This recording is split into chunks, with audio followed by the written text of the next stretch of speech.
Relations between Nazi Germany and the Arab world refers to political and military links between Germany and Arab nationalists during the era of Nazi Germany.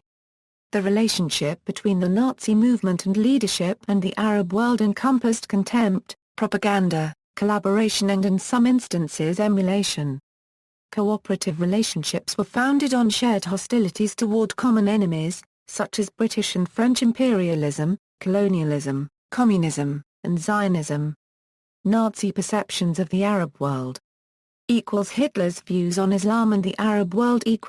Among Eastern religions, Hitler described religious leaders such as Confucius, Buddha, and Muhammad as providers of spiritual sustenance. In speeches, Hitler made apparently warm references towards Muslim culture such as, "The peoples of Islam will always be closer to us than, for example, France." A famous anecdote about Adolf Hitler's perspectives towards Islam and the Arabs is recounted by Albert Speer in his best-selling memoir, Inside the Third Reich. Speer reports that Hitler had been much impressed by a scrap of history he had learned from a delegation of distinguished Arabs. The delegation had speculated that the world would have become Mohammedan if the Berbers and Arabs had won the Battle of Tours in the 8th century AD, and that the Germans would have become heirs to a religion that believed in spreading the faith by the sword and in subjugating all nations to that faith. Such a creed was perfectly suited to the German temperament. Speer then presents Hitler's claims on this subject.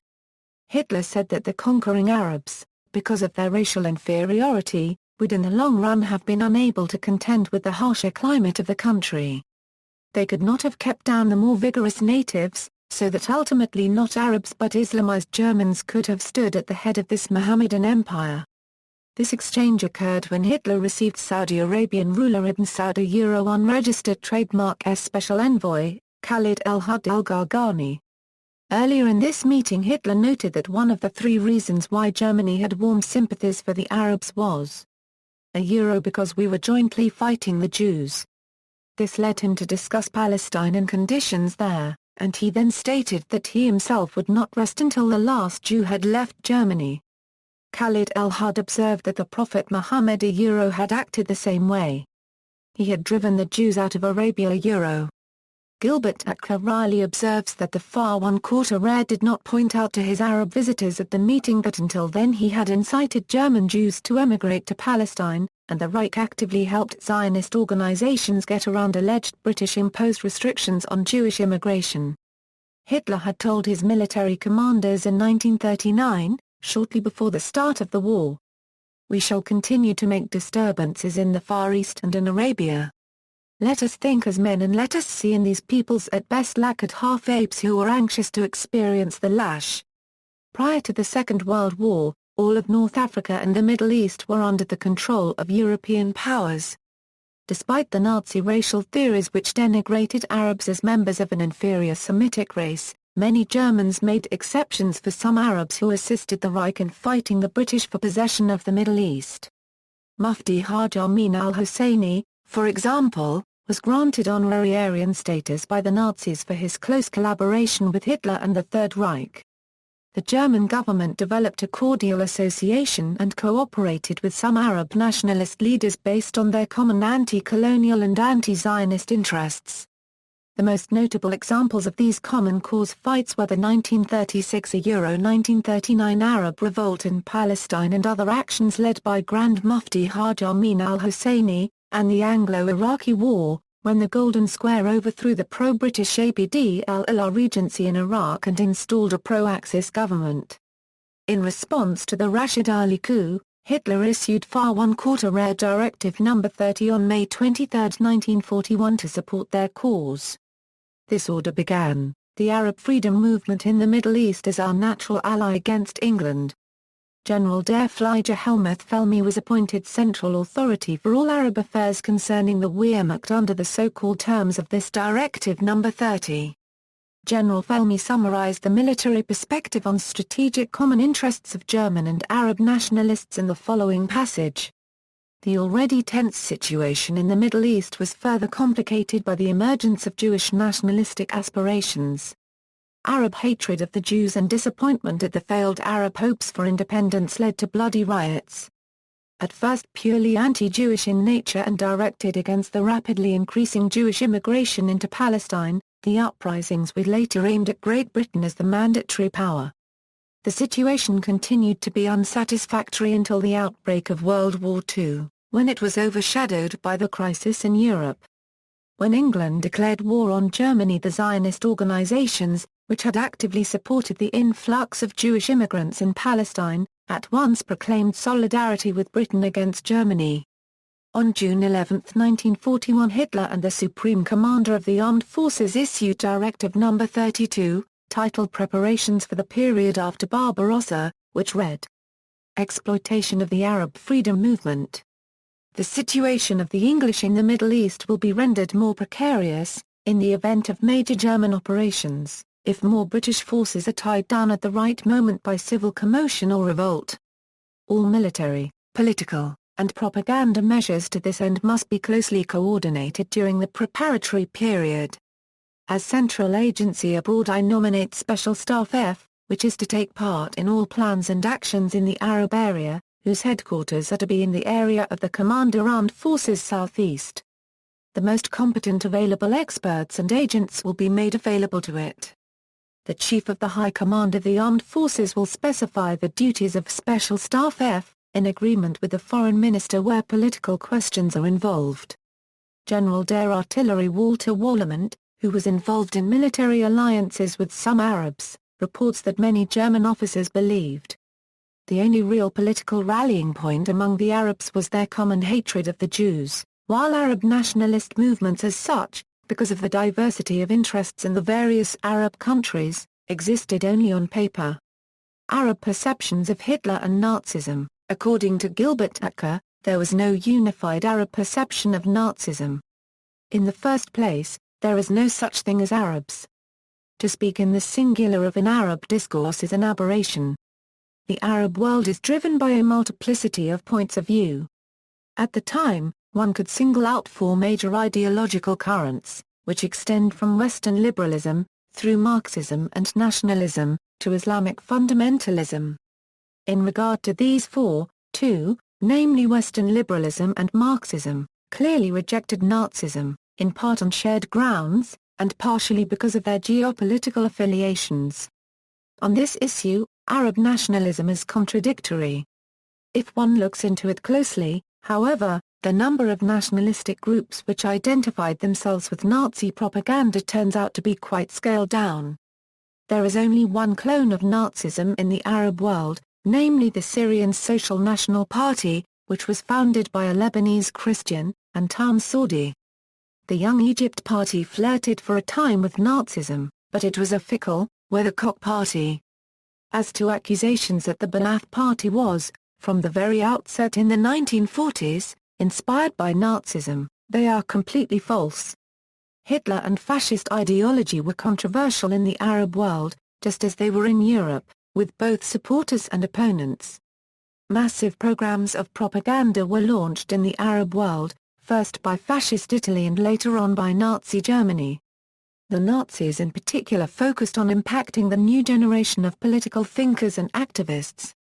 In 1932, Hitler was given the name Abu Ali in Syria, and he was named Muhammad Haidar in Egypt. After Hitler was elected in March 1933, the Mufti of Jerusalem immediately made contact with the Nazis, according to Heinrich Wolf, the German consul general in Jerusalem. Erwin Rommel was almost as popular as Hitler. Some Arabs used Hail Rommel as a common greeting in Arab countries. Arabs thought the Germans would free them from the rule of the old colonial powers France and Britain. After France's defeat by Nazi Germany in 1940, some Arabs were chanting against the French and British around the streets of Damascus, "No more Monsieur, no more Mr. Allah's in heaven and Hitler's on earth."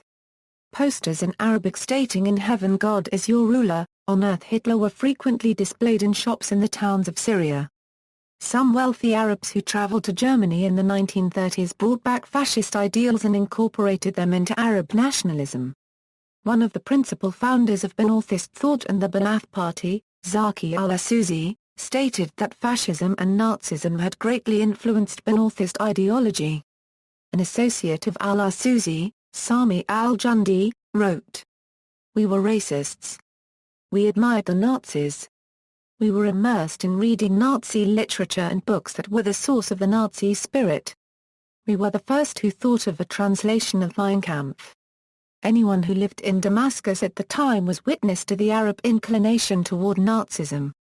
Michel Aflaq, a founder of the Ba'athist philosophy, admired Hitler and the Nazis for standing up to Britain and America. This admiration would combine aspects of Nazism into Ba'athism. The two most noted Arab politicians who actively collaborated with the Nazis were Grand Mufti of Jerusalem Haj Amin al-Husseini, and the Iraqi Prime Minister Rashid Ali al-Gaylani. The British forced Mufti al-Husseini into exile for his role in the 1936–1939 Arab revolt in Palestine. The ex-Mufti had agents in the Kingdom of Iraq, the French Mandate of Syria and in Mandatory Palestine. In 1941, the Mufti actively supported the Iraqi Golden Square coup d'état, led by Rashid Ali al-Gaylani. After the Golden Square Iraqi regime was defeated by pro-British forces, Rashid Ali, the Mufti, and other Iraqi veterans took refuge in Europe, where they supported Axis interests. They were particularly successful in recruiting several tens of thousands of Muslims for membership in German Schutzstaffel units, and as propagandists for the Arabic-speaking world. The range of collaborative activities was wide. For instance, Anwar Sadat, who later became president of Egypt, was a willing cooperator in Nazi Germany's espionage according to his own memoirs. Adolf Hitler met with Haj Amin al-Husseini on November 28, 1941. The official German notes of the meeting contain numerous references to combating Jews both inside and outside Europe. The following excerpts from the meeting are statements from Hitler to the Mufti. Germany stood for uncompromising war against the Jews. That naturally included active opposition to the Jewish national home in Palestine, which was nothing other than a center, in the form of a state, for the exercise of destructive influence by Jewish interests. This was the decisive struggle. On the political plane, it presented itself in the main as a conflict between Germany and England, but ideologically it was a battle between National Socialism and the Jews. It went without saying that Germany would furnish positive and practical aid to the Arabs involved in the same struggle, because platonic promises were useless in a war for survival or destruction in which the Jews were able to mobilize all of England's power for their ends. The Führer would on his own give the Arab world the assurance that its hour of liberation had arrived. Germany's objective would then be solely the destruction of the Jewish element residing in the Arab sphere under the protection of British power. In that hour the Mufti would be the most authoritative spokesman for the Arab world. It would then be his task to set off the Arab operations, which he had secretly prepared. When that time had come, Germany could also be indifferent to French reaction to such a declaration. Haj Amin al-Husseini became the most prominent Arab collaborator with the Axis powers. He developed friendships with high-ranking Nazis, including Heinrich Himmler, Joachim von Ribbentrop and Adolf Eichmann. He contributed to Axis propaganda services and to the recruitment of Muslim and Arab soldiers for the Nazi armed forces, including 3 SS divisions consisting of Yugoslavian Muslims. He was involved in planning wartime operations directed against Palestine and Iraq, including parachuting Germans and Arab agents to foment attacks against the Jews in Palestine. He assisted the German entry into North Africa, particularly the German entry into Tunisia and Libya. His espionage network provided the Wehrmacht with a 48-hour warning of the Allied invasion of North Africa. The Wehrmacht, however, ignored this information, which turned out to be completely accurate. He intervened and protested to government authorities in order to prevent Jews from emigrating to Mandatory Palestine. There is persuasive evidence that he was aware of the Nazi final solution. After the war ended he claimed that he never knew about the extermination camps or the plans for genocide, that the so-called evidence against him was forged by his Jewish enemies, and even denied having met Eichmann. He is still a controversial figure, both vilified and honored by different political factions in the contemporary Arab world. Opposition: Gilbert Achcar, a professor of development studies at the University of London's School of Oriental and African Studies, argues that historical narratives often overemphasize collaboration and underappreciate progressive Arab political history, overshadowing the many dimensions of conflict between Nazism and the Arab world. He accuses Zionists of promulgating a collaborationist narrative for partisan purposes. He proposes that the dominant Arab political attitudes were anti-colonialism and anti-Zionism, though only a comparatively small faction adopted anti-Semitism, and most Arabs were actually pro-Ali and anti-Axis. Acker states, the Zionist narrative of the Arab world is based centrally around one figure who is ubiquitous in this whole issue, the Jerusalem Grand Mufti Haj Amin al-Husseini, who collaborated with the Nazis. But the historical record is actually quite diverse. The initial reaction to Nazism and Hitler in the Arab world and especially from the intellectual elite was very critical towards Nazism, which was perceived as a totalitarian, racist and imperialist phenomenon. It was criticized by the liberals, or what I call the liberal westernizers, that is those who were attracted by Western liberalism, as well as by the Marxists and left-wing nationalists who denounced Nazism as another form of imperialism. In fact, only one of the major ideological currents in the Arab world developed a strong affinity with Western anti-Semitism, and that was Islamic fundamentalism. Not all Islam or Islamic movements, but those with the most reactionary interpretations of Islam. They reacted to what was happening in Palestine by espousing Western anti-Semitic attitudes. Cooperation equals mandatory Palestine equals. The Palestinian Arab and Nazi political leaders said that they had a common cause against international Jewry. The most significant practical effect of Nazi policy on Palestine between 1933 and 1938, however, was to radically increase the immigration rate of German and other European Jews and to double the population of Palestinian Jews. The Mufti had sent messages to Berlin through Heinrich Wolff, the German consul in Jerusalem, endorsing the advent of the new regime as early as March, 1933, and was enthusiastic over the Nazi anti-Jewish policy, and particularly the anti-Jewish boycott in Germany. The Mufti and other sheikhs asked only that German Jews not be sent to Palestine. Nazi policy for solving their Jewish problem until the end of 1937 emphasized motivating German Jews to emigrate from German territory. During this period, the League of Nations mandate for the establishment of a Jewish homeland in mandatory Palestine to be used as a refuge for Jews was still internationally recognized. The Gestapo and the SS inconsistently cooperated with a variety of Jewish organizations and efforts, most notably in the Havura agreements, to facilitate emigration to mandatory Palestine. Noor Levin wrote in 1968, up to the middle of 1938, Palestine had received one-third of all the Jews who had emigrated from Germany since 1933, 50,000 out of a total of 150,000. Edwin Black, benefiting from more modern scholarship, has written that 60,000 German Jews immigrated into Palestine between 1933 through 1936, bringing with them $100 million. This precipitous increase in the Jewish Palestinian population stimulated Palestinian Arab political resistance to continue Jewish immigration, and was a principal cause for the 1936–1939 Arab revolt in Palestine, which in turn led to the British White Paper decision to abandon the League of Nations mandate to establish a Jewish national home in Palestine. The resultant change in British policy effectively closed Palestine to most European Jews who suffered persecution throughout World War II. After 1938, the majority of Zionist organizations adhered to a strategy of fighting the White Paper as if there was not war, and fighting the war as if there was no White Paper. Unregistered trademark Zionists would smuggle Jews in Palestine whenever possible, regardless if this brought them into conflict with the British authorities. At the same time, the Zionists and other Jews would ally themselves to the British battle against Germany and the Axis, even while the British blocked the escape of European Jews into Palestine.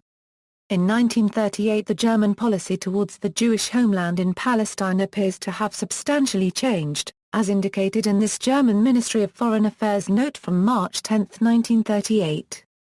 The influx into Palestine of German capital and Jewish hands will facilitate the building up of a Jewish state, which runs counter to German interests.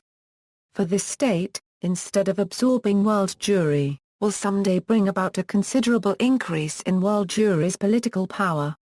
One consequence of the Mufti's opposition to England's role as the mandatory power in Palestine and his rejection of the British attempts to work out a compromise between Zionists and Palestinian Arabs was that the Mufti was forced to flee Palestine.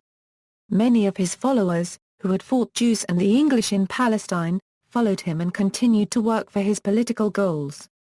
Among the most notable Palestinian soldiers in this category was Abd al-Qadir al-Husseini, a kinsman and officer of the Mufti who had been wounded twice in the early stages of the 1936–1939 Arab revolt in Palestine. The Mufti sent Abd al-Qadir al-Husseini to Germany in 1938 for explosives training. Abd al-Qadir al-Husseini then worked with the Mufti to support the Golden Square regime, and consequently was sentenced to prison by the British after they retook Iraq. He subsequently became the popular leader of approximately 50,000 Palestinian Arabs who joined the Mufti's Army of the Holy War during the 1948 Arab-Israeli War. His fellow Iraq veteran and German collaborator Fawzi al-Qawuqi became a rival general in that same struggle against Zionism. As noted in the above paragraph by General Felmy, after the Kristallnacht pogroms in November 1938, most Jewish and Zionist organizations aligned with Britain and its allies to oppose Nazi Germany. After this time the organized assistance by the Gestapo to the Jewish organizations who transported European Jews to Palestine became much more sporadic, although bribery of individual Germans often helped accomplish such operations even after official policy discouraged them. The Mufti opposed all immigration of Jews into Palestine. The Mufti unregistered trademark has numerous letters appealing to various governmental authorities to prevent Jewish emigration to Palestine have been widely republished and cited as documentary evidence of his collaboration with Nazis and his participative support for their actions. For instance, in June 1943 the Mufti recommended to the Hungarian minister that it would be better to send Jews in Hungary to concentration camps in Poland rather than let them find asylum in Palestine.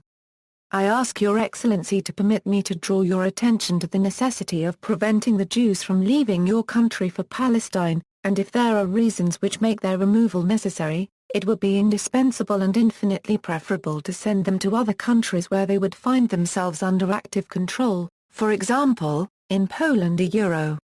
Akka quotes the Mufti unregistered trademark's memoirs about these efforts to influence the Axis powers to prevent emigration of Eastern European Jews to Palestine. We combated this enterprise by writing to Ribbentrop, Himmler, and Hitler, and, thereafter, the governments of Italy, Hungary, Romania, Bulgaria, Turkey, and other countries. We succeeded in foiling this initiative, a circumstance that led the Jews to make terrible accusations against me, in which they held me accountable for the liquidation of 400,000 Jews who were unable to emigrate to Palestine in this period. They added that I should be tried as a war criminal in Nuremberg.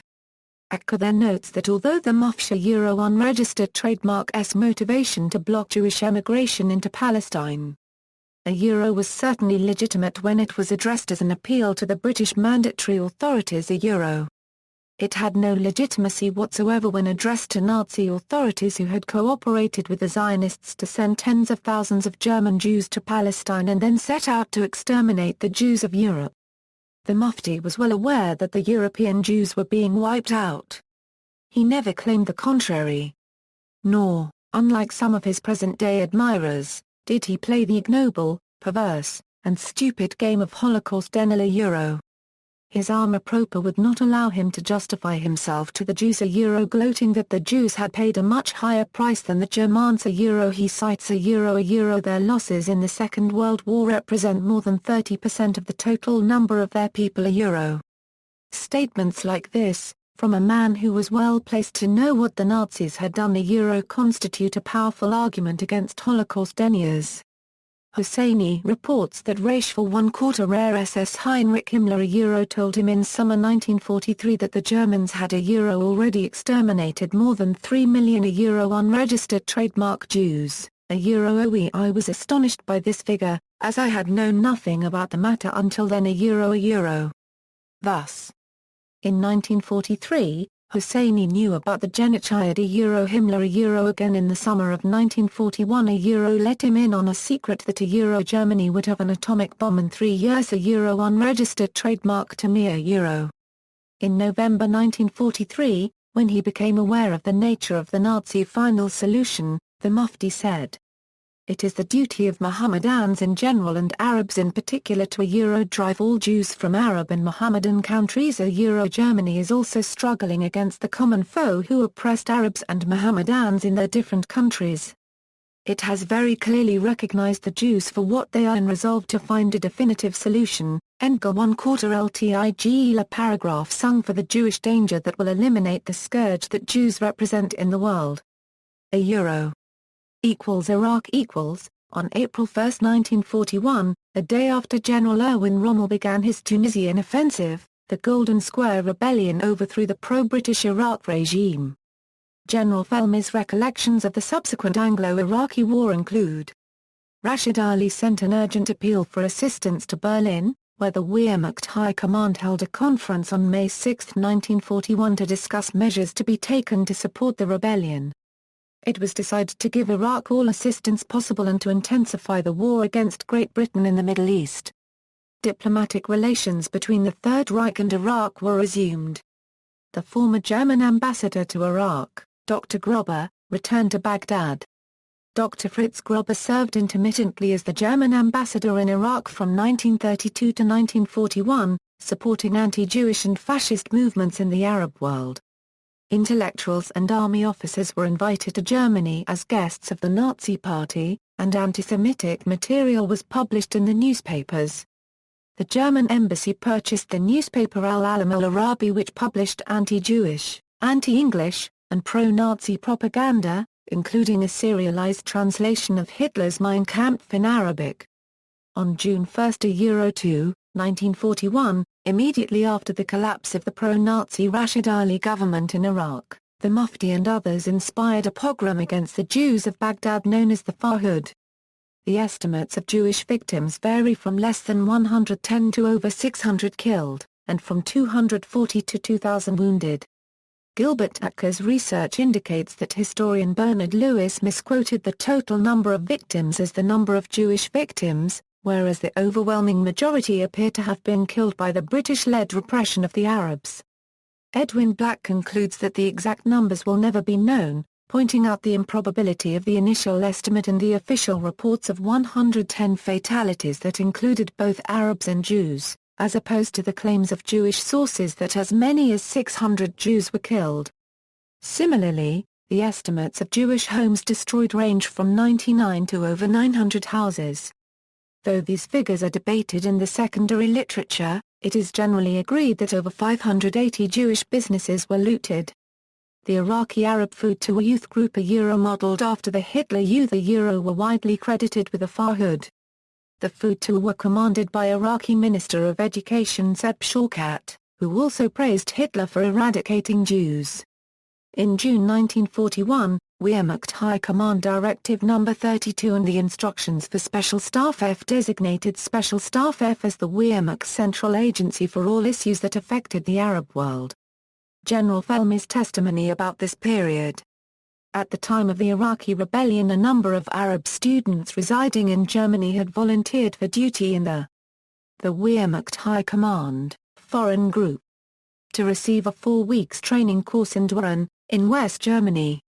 About 30 Arab volunteers were transferred from Düren to Special Staff F as the cadre for the promoted German Arab Training Battalion.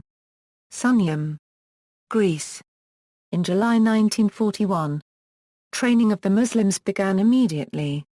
The Arabs had a fair knowledge of German and showed themselves willing to learn. One mistake that was made was to use as instructors Germans who had lived in Palestine and the other Middle East countries. These men had long been accustomed to regard Arabs as a race of menials, and something of this attitude crept into the instruction. When efforts were made to establish a better working relationship, the Arabs came to the conclusion that they were already regarded as full-fledged partners in the Axis. One of the major issues was the conflict engendered by the difference in the political loyalties of the volunteers. Some of the latter professed their faith in one Arab chieftain, while the others argued the merits of his opponent. Thus a number of the volunteers had already secretly contacted Fawzi Kake, the Syrian army leader. After his escape by plane from the British, Fawzi had established himself in Berlin and begun to take an active interest in the Arabs at Sunyam. The Fawzi Kake mentioned by General Felmy was the Palestinian soldier Fawzi al-Kawuki. He had been awarded an Iron Cross, second class, for his service as Ottoman army lieutenant fighting alongside General Otto von Kreis Prussians, who had opposed the British in Palestine during World War I. He was later to become famous when he was appointed commander by the Arab League of the Arab Liberation Army, one of the 5 Arab armies involved in the 1948 Arab-Israeli War. The political divisiveness between these factions, and primarily between the big two leaders, Haj Amin al-Husseini and Rashid Ali, were a persistent problem for Arabs who had fled Iraq and found asylum with their Axis allies in Europe. The problems for their supporters who remained in Allied-held Arab lands could be worse, however. Palestinian fighter Abd al-Qadir al-Husseini spent over 4 years in prison for his participation in the Iraqi rebellion. Central and Eastern Europe the Grand Mufti of Jerusalem, Haj Amin al-Husseini, helped the Nazis recruit soldiers for Muslim Waffen-SS units in the Balkans. Originally the Croatian Ustasha commanders assumed they could recruit both Muslims and Catholics into a blended force that they wanted to call SS Ustasha Division. The Croatian Catholic Bosniak movement had alienated large portions of the Bosnian Muslim population, however. The local ulema were opposed to the idea of ethnic Bosniaks joining Muslim divisions due to the supervision under the independent state of Croatia whom the local Muslim community saw as persecuting Muslims in Croatia. In 1943, Croatia's Muslim Vice President Klen Vovic asserted if this were 1941, not only 20,000, but 100,000 volunteers could have been procured. Himmler opposed the Ustasha suggestion of using a religiously mixed force, and Nazi and Muslim leaders agreed on raising a purely Muslim division. Himmler wrote, "I still intend to form the division from Muslims." The attempts by Germans and Croatians to raise Muslim volunteers for these divisions did not garner sufficient numbers of recruits.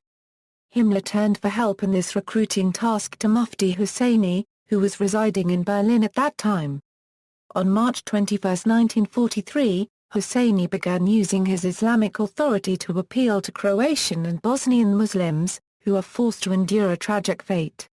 Persecuted by the Serbian and communist bandits, partisans. England and its allies bear a great accountability before history for mishandling and murdering Europe's Muslims, just as they have done to the Arabic lands and in India. The Mufti traveled to Croatia where he raised a division of 10,000 Muslim volunteers known as the 13th Waffen-SS Mountain Division Handschar. The emblematic insignia of this unit was the Turkish Handschar curved sword or knife.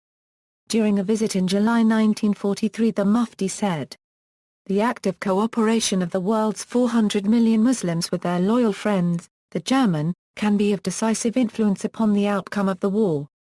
You, my Bosnian Muslims, are the first Islamic division, and serve as an example of the active collaboration. My enemy's enemy is my friend." Himmler agreed, declaring Germany and the Reich have been friends of Islam for the past 2 centuries, owing not to expediency but to friendly conviction. We have the same goals.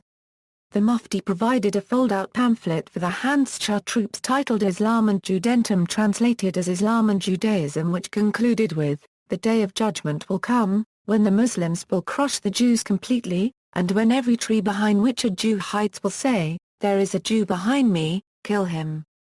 Eventually 3 divisions of Muslim SS soldiers were involved in the region. These included, the Waffen-SS 13th Handschar, 21st Skanderberg, and the 23rd Kama Dagger. The Nazis granted the Muslim divisions, most specifically the Bosnian divisions, more autonomy and less restrictions from the Croatian regime. For instance, in the Handschar SS division headquarters the picture of the Croatian head of state was replaced by a photo of Haj Amin al-Husseini, and the Handschar were perceived as undermining Croatian authority. Edwin Black writes, "Although Handschar was mostly an anti-partisan force, when they did encounter Jews, The brutality exhibited shocked even the local villagers who were accustomed to Nazi atrocities. In one case, Hungarian Jewish slave laborers being guarded by Handschar were so viciously and mercilessly abused, local townspeople became outraged and wondered if they could help. But they could not. The maltreated Jews quickly became incapable of continuing in their work project. At that point, they were all marched away for mass shooting. The Muslim Waffen-SS divisions participated in a number of operations against the partisans. In 1944 these included Operation Signpost, Operation Sava, and Operation Easter Egg. Although 21st Waffen-SS Division Skanderberg consisted of less than 6,500 active duty troops, black rights.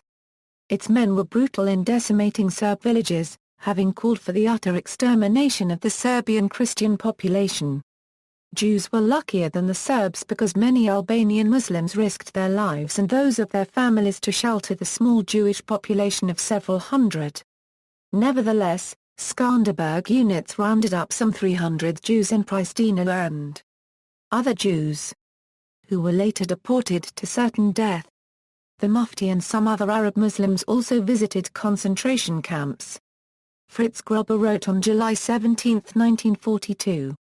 I reported considerable concern about the participation of members of the entourage of Prime Minister Galliani, Rashid Ali, the ousted coup plotter who fled Iraq at the time of the Farud and of the Grand Mufti and SD, secret security police courses and site visits to concentration camps.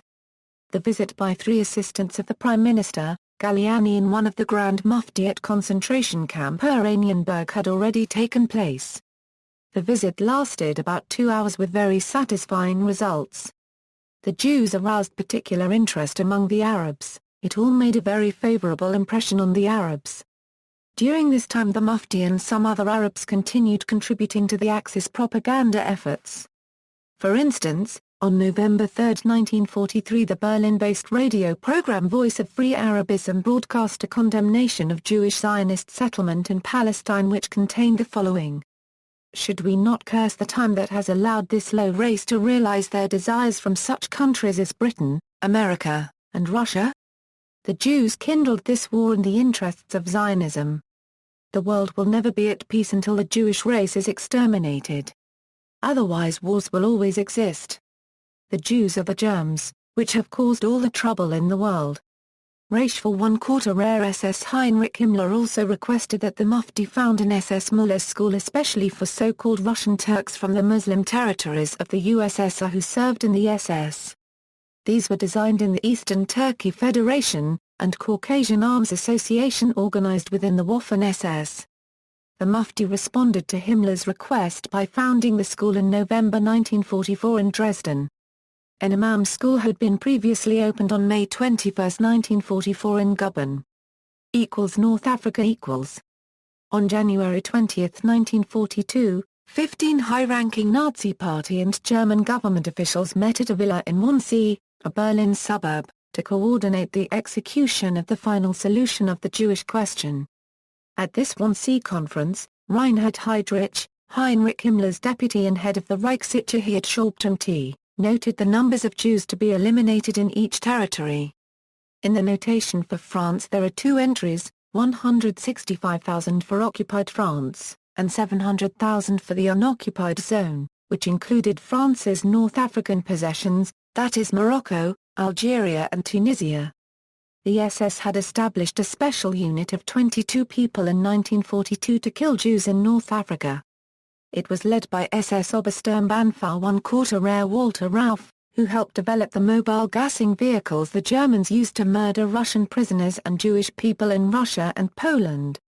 A network of labor camps was established in Tunisia, Algeria, and Morocco. Over 2,500 Tunisian Jews perished during a 6-month period in these camps.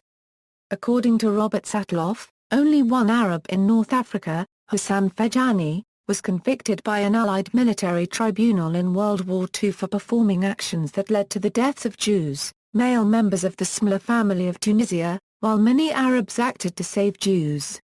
For instance, King Mohammed V refused to make the 200,000 Jews who were living in Morocco wear yellow stars, even though this discriminatory practice was enforced in France. He is reported to have said, "There are no Jews in Morocco. There are only subjects." Arab incorporation and emulation of fascism. Nationalists. Many emerging movements in the Arab world were influenced by European fascist and Nazi organizations during the 1930s.